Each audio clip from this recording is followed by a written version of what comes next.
Hello there. This month, March, I'd like to talk a little bit about a question that I get, probably the most common question I get, which is what is the best time to list here in the city of Boulder, Denver Metro, or Boulder County?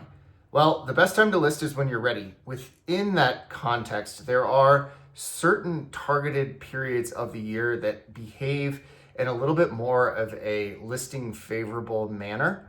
And of course, if we're looking at supply and demand economics, the best time to list would be when the most people are out buying and the least amount of competition is out there. Inventory low, supply low, demand high, best time to list. Generally, that is the first quarter and then a little bit into the second quarter. And I would like to just discuss how these dynamics are starting to develop in 2025, because I think this year is going to be different than any year we've seen in the past, contingent on a few items.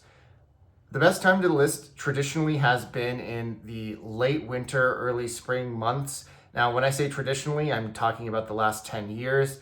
Historically, if we're talking about the market, and these are the same people that will tell you that you have to put 20% down to buy a home, the best time to list was in the summer. That's when kids are out of school. That's when people can go look at homes. That's when they are showing the best. The yards look the best. The curb appeal is at its tip top.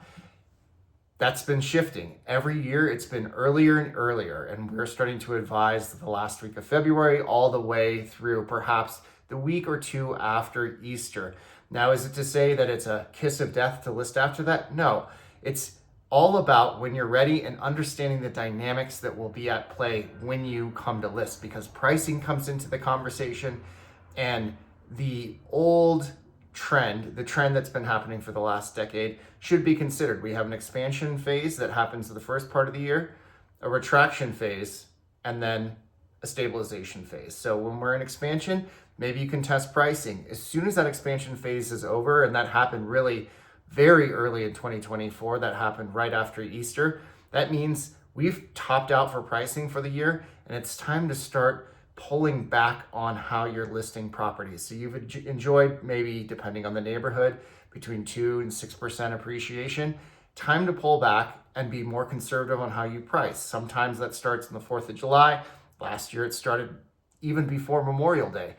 All dynamics at play, and I think it's why I really wanted to focus on this particular dynamic. One, I have a lot of listings coming on. I think there's going to be more listings this year than last year. If we look at the data below, it's certainly indicative of an expansionary market. The question will be, what will our absorption look like? So what's the buyer demand? What is the buyer pool looking like? Are they going to be exhausted after Easter this year, or will we see some sort of macroeconomic shift that will allow our market to have a longer expansion phase? Traditionally, again, the last decade, especially pre-COVID, the expansion phase happened and really enjoyed that through June. It's getting tighter and tighter every year. So worth keeping that in mind as you position and price homes for success. Again, the rising inventory right now, especially if you look at year over year, double-digit inventory growth in most of the markets here, it's worth keeping track, because I do expect if we see a buyer pool that gets exhausted early on in the second quarter, we will be sitting in a very unique spot come late June through perhaps late August with a glut of inventory, and we may finally be in a place where it is a buyer favorable market in most places. Now, there's always an exception to the rule. There are homes that are going to sell in 48 hours or less regardless. My goal is to certainly position homes for a sale that falls in a sooner part of the category. I want to sell under average days on market, and I want to get homes on and off quickly. Days on market still are punitive, even though we're seeing growth in that category as well in all the markets that I work in. So